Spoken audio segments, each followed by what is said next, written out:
Bonjour à tous, alors on va voir dans cette vidéo comment on peut simuler l'acquisition d'une trame qui est envoyée par le GPS. Alors qu'est-ce qu'il nous faut pour cela? Il nous faut une carte programmable accompagnée d'un capteur GPS.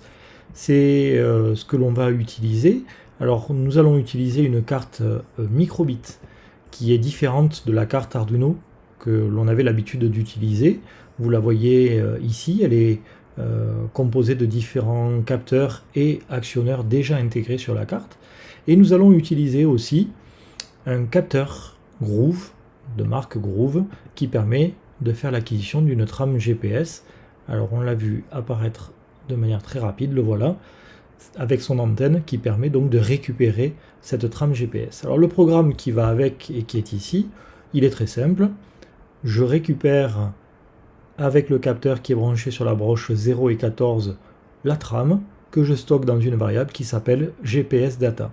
Qu'est-ce que je demande ensuite à faire? Eh bien d'écrire dans le port série, c'est-à-dire dans la console qui est en dessous ici, d'écrire la valeur, le contenu de la variable, c'est-à-dire l'intégralité de la trame. Alors vous avez vu, j'ai lancé le simulateur.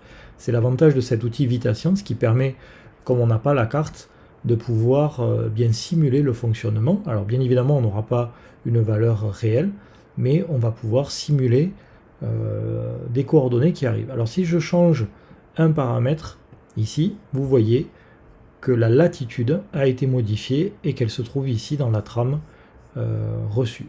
Si je modifie maintenant la longitude, eh bien je vois également que la trame va changer et qu'elle va être modifiée en fonction de cela.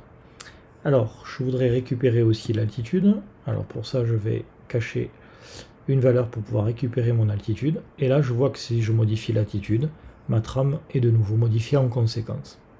Alors, petite modification du programme, je ne voudrais afficher dans la console série que l'altitude, justement au lieu d'afficher toute la trame.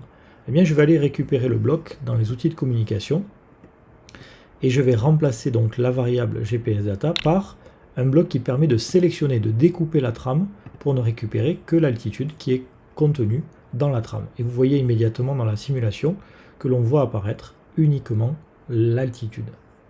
Je veux modifier à nouveau mon programme, cette fois-ci pour afficher sur l'écran ici LCD, alors non pas bonjour comme vous le voyez, mais la valeur de l'altitude. Alors je retourne récupérer mon bloc, je le mets ici, et j'indique que je veux récupérer et afficher l'altitude. Et vous voyez que l'altitude de 951 mètres